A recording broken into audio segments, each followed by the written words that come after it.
pemirsa Temanggung TV yang dikasihi Tuhan, kembali lagi di tengah-tengah Anda, salah satu program yang dinantikan oleh umat Katolik pada khususnya, Cahaya Kasih.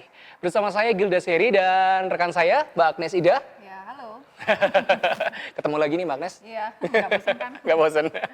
Dan kali ini bukan hanya kita saja berdua, seperti biasa. Bersama kita sudah hadir Romo Ibnu Fajar, MSF. Berkah dalam Romo? Berkah dalam, Sehat? walafiat, Walafiat, puji dan Tuhan. selalu bahagia. Selalu bahagia, itu kuncinya.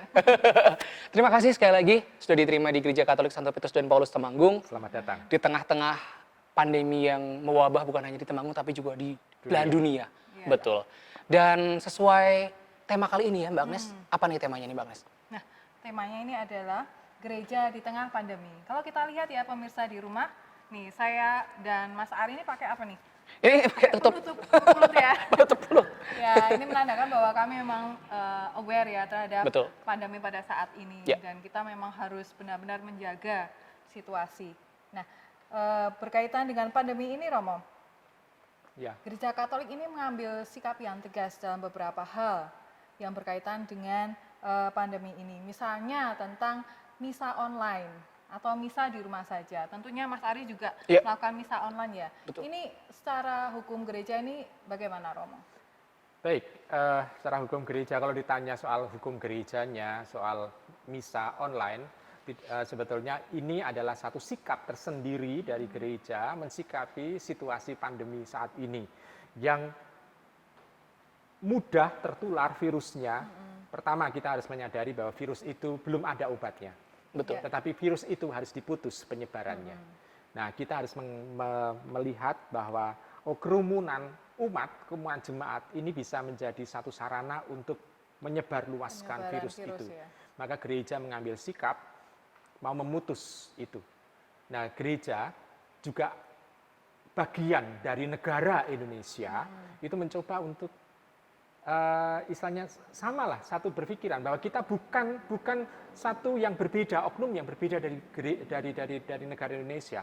Kita mengambil satu sikap bersama dengan para bijak yang memutuskan sesuatu yang indah untuk negara kita.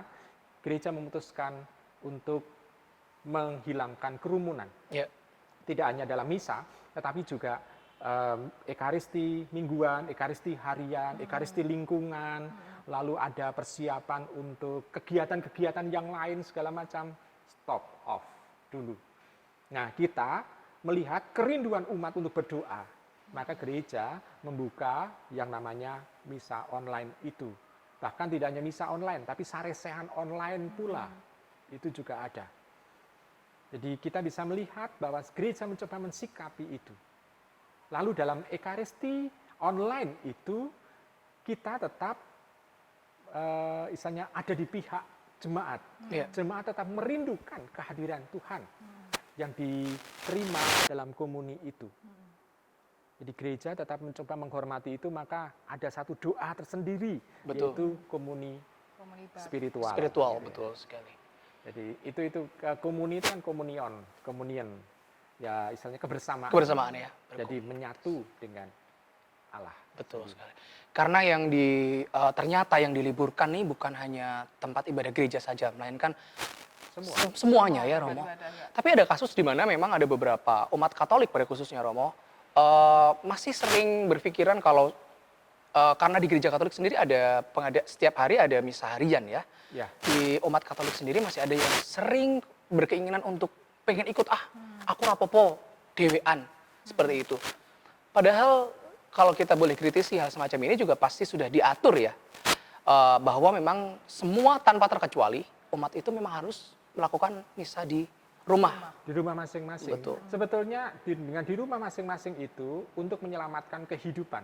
Ya, Kenapa menyelamatkan kehidupan? Karena kita sendiri tidak tahu. Coba bayangkan misalnya saya sebagai romonya Iya. itu membawa virus tersebut. Maka saya juga mempunyai suatu situasi saya menjadi Pengantar, pembawa karier virus, ya. membawa virus untuk jemaat-jemaat yang lain. Ini juga sesuatu yang tidak bijak pula. Betul. Jadi kita jangan berpikir bahwa saya itu akan sehat, saya tidak akan tertular. Enggak, tetapi kita harus berpikir sekarang dibalik. Ya, Bagaimana kalau saya dalam keadaan sehat ini justru membawa virus kepada yang lain? betul. Dengan seperti itu kita akan hati-hati Lebih dalam berhati-hati. bertindak, hati-hati dalam bersikap. Nah, berdoa di rumah itu juga mau untuk mengingatkan umat bahwa keluarga adalah gereja mini, gereja kecil. Betul. Jadi keluarga, rumah kita masing-masing adalah gereja kecil. Dan juga sebetulnya mau menanamkan pemahaman bahwa gereja bukan pertama-tama gedung. Tetapi di mana jemaat beriman berkumpul, di situ itu adalah Gereja. Gereja. Betul.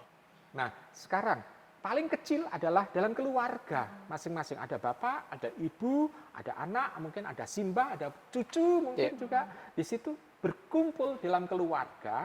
Di situ kan juga sudah menggambarkan satu gereja.